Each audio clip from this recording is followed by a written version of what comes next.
pessoal, tudo bem com vocês? Aqui é a professora Pamela e eu trouxe mais uma aulinha de biologia. E hoje a gente vai falar sobre as funções vitais dos seres vivos. Ou seja, funções que fazem com que qualquer organismo, qualquer ser vivo consiga funcionar, consiga ter a sua estrutura fisiológica funcionando apropriadamente, se mantendo em equilíbrio, mantendo sempre a homeostase. E a gente vai falar um pouquinho de cada uma delas. Aqui eu já deixei preparada a lista dos tópicos que a gente vai abordar, então a gente vai falar de cada um deles para entender um pouquinho melhor como que funcionam essas funções. Então, vamos lá. Para a gente iniciar, vamos falar primeiro da função de proteção. Aqui a gente vai estar falando dessa proteção, dessa função, na sua forma mais básica, tá, pessoal? Então, qual que é a forma mais básica de proteção? É o nosso revestimento externo, é o nosso tegumento, ou seja, o que reveste o nosso corpo, a estrutura que recobre todo o nosso corpo. No nosso caso, a gente já pensa diretamente na pele, o maior órgão aí do nosso organismo, então a gente costuma fazer essa associação direta, mas a gente tem que lembrar que, dependendo do grupo animal que a gente está estudando, vão ter revestimentos diferentes, tá? Inclusive, a gente pode ter casos de esqueletos que fazem proteções. Então, por exemplo, os animais que possuem exoesqueleto, esqueletos externos, como é o caso dos artrópodes, eles vão ter o esqueleto associado a essa proteção também, tá? E pessoal, o que é essa proteção que a gente está falando quando a gente fala de revestimento? É uma proteção que está associada a evitar atritos maiores com a parte interna do nosso corpo, evitar que a gente tenha uma degradação da parte interna do nosso corpo. Outro fator é a proteção contra infecções, pessoal, porque imagina só se a nossa pele tivesse as células todas afastadas umas das outras, se a gente não tivesse essa junção entre as células, essas células bem organizadas para formar uma barreira, a gente ia ter a penetração de várias bactérias, vários vírus o tempo todo. Então a nossa pele, quando ela está íntegra, quando ela está intacta, ela serve também como uma proteção contra micro-organismos, outra função muito importante. E também proteger contra o ressecamento, porque se a nossa pele fosse mais permeável, a gente poderia perder muita água. A gente sabe que existem casos de organismos que têm uma permeabilidade maior na pele, mas aí está relacionado com outras funções, como a gente fala, por exemplo, dos anfíbios, que fazem uma respiração cutânea pela pele. Mas no nosso caso não é necessário. Então, de acordo com o grupo animal, essa pele vai apresentar características diferentes. Ou, se a gente estiver falando de outro tipo de revestimento, esse outro revestimento vai estar adequado à situação daquele organismo em questão, tá? E outra coisa muito importante da gente falar é que quando a gente fala de animais aquáticos, por exemplo, os peixes, eles estão inseridos ali diretamente na água. E será que eles também não precisam se proteger contra esse ambiente? Sim, tá, pessoal? Senão eles também iam absorver muita água, eles poderiam fazer trocas ali que poderiam prejudicar esses animais. Então, mais uma vez, esse revestimento, essa proteção vai ser adequado para cada caso. Falando agora da segunda função que a gente vai estudar, a sustentação.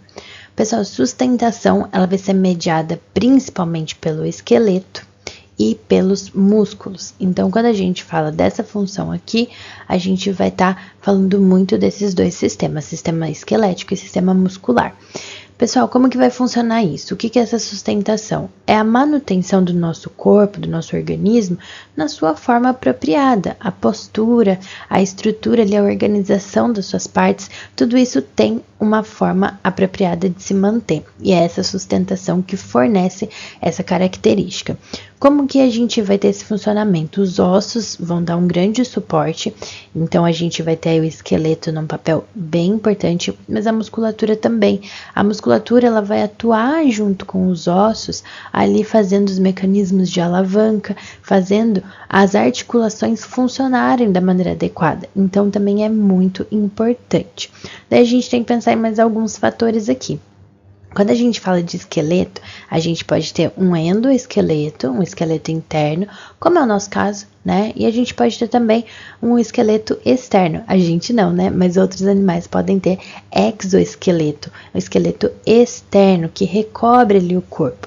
Como, por exemplo, eu já comentei, os artrópodes, né? Então, os artrópodes são um caso em que o esqueleto ele forma uma camada que reveste o seu organismo, atua ali na proteção também, né? Mas vai atuar também na sustentação. Ah, professora, então quem tem endoesqueleto, o endoesqueleto não contribui em nada com proteção? Contribui. Então, vejam que essas funções já começaram a se misturar, né? Como que o esqueleto interno como o nosso vai contribuir com a proteção? Por exemplo, nos locais em que a gente tem esqueleto revestindo estruturas muito sensíveis e muito importantes, muito vitais para o nosso corpo. Por exemplo, o crânio, que vai revestir ali, vai recobrir todo o nosso cérebro, junto ali com o crânio, continuando nessa proteção do sistema nervoso. A gente tem a coluna vertebral, a gente tem a caixa torácica também protegendo os pulmões, o coração. Então a gente vê que essas funções já começam a se misturar. E pessoal, esses sistemas de sustentação, ossos e músculos, também vão estar associados com algumas outras funções no nosso corpo, como a locomoção, né? Então a gente vai ter ali a possibilidade de se deslocar no ambiente, muito relacionado a esses sistemas. Como eu falei, os ossos servem de suporte para os músculos poderem contrair e relaxar, fazendo sistemas de alavanca bem complexos, que promovem aí a nossa locomoção, tá? Então a gente vai ter essas funções se misturando um pouquinho. Agora, falando da nutrição, esse aqui tá bem na cara, né, pessoal? Qual que é o sistema relacionado à nutrição? Sistema digestório, né? Então, o sistema digestório, ele vai promover essa função aqui pra gente.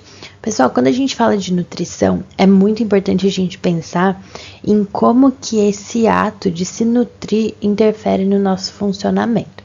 Então, o que acontece? A gente tem o alimento ali disponível no ambiente, nós que somos heterotróficos, certo? A gente vai absorver esse alimento.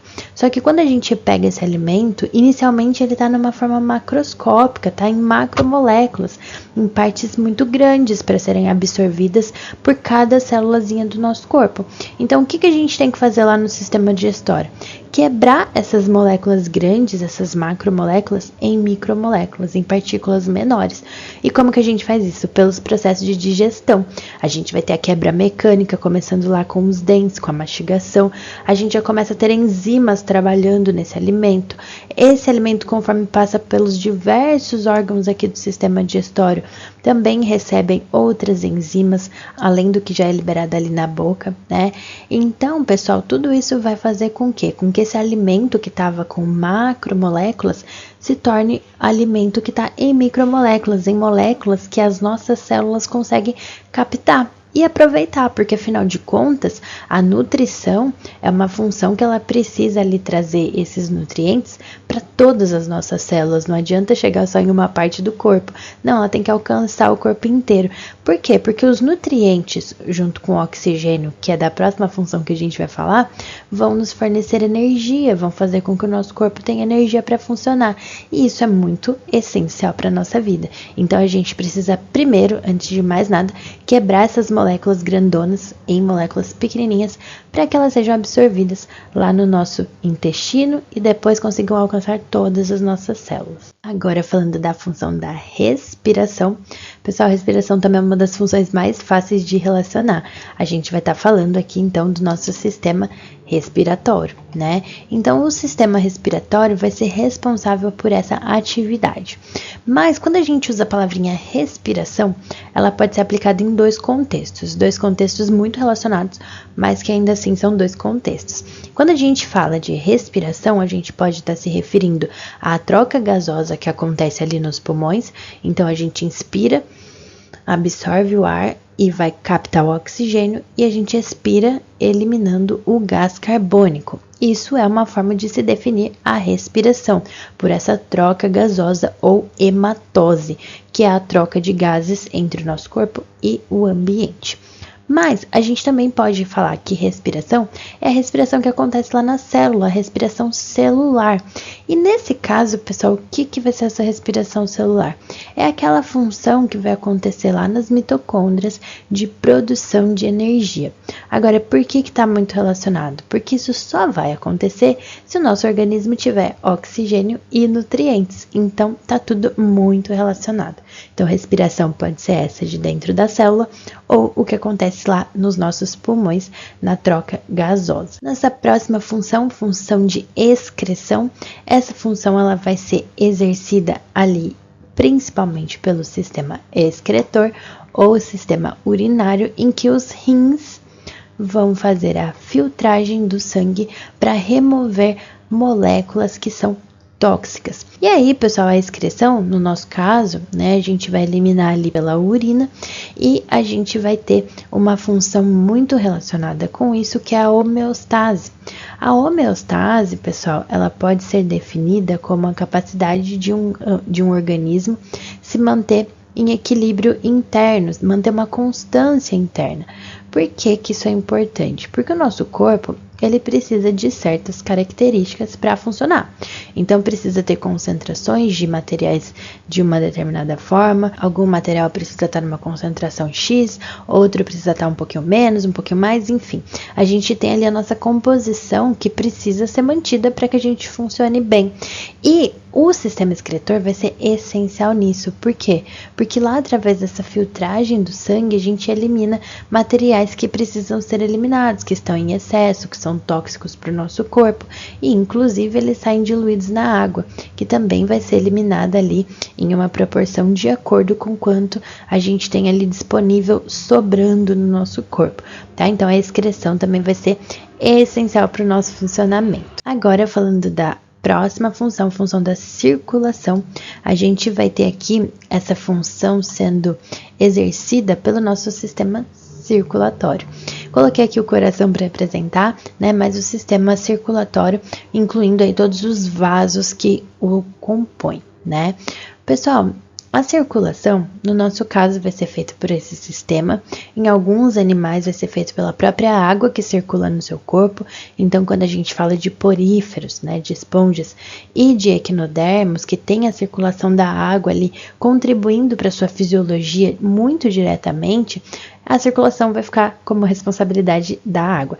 Mas no nosso caso, a gente vai ter o sistema circulatório, vai ter o sangue ali fazendo essa atuação. Pessoal, a circulação nada mais é do que o transporte de tudo que precisa ser transportado no corpo. Então, falamos lá de cada uma das funções anteriores. Então, a gente vai fazer uma relação muito direta. Nutrição. O meu intestino absorveu vários compostos nutritivos, mas esses compostos não podem chegar só ali nas células que estão no intestino. Isso precisa chegar em todas as células do meu corpo.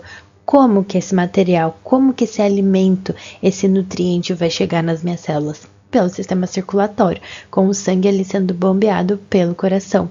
Como que o oxigênio que foi captado nos pulmões vai chegar em cada uma das minhas células? Pelo sistema circulatório. Agora, e o contrário? E as coisas que precisam ser eliminadas? Mesma coisa. Elas vão sair pelo sistema circulatório, que vai captar esses materiais CO2, né, gás carbônico, as excretas também, e vão carregar até o órgão que vai de fato eliminar do nosso corpo esse material. E um último fator muito importante são os hormônios, né? O que são os hormônios? São mensageiros químicos, moléculas químicas que vão transportar uma mensagem e que vão fazer o quê? Eles vão ser produzidos em uma glândula endócrina, e essa glândula libera esse material no sangue para que ele chegue, para que ele alcance o seu órgão-alvo. E aí sim ele vai poder atuar. Então, se não fosse a circulação carregando essa molécula, ela não conseguiria atuar no local certo.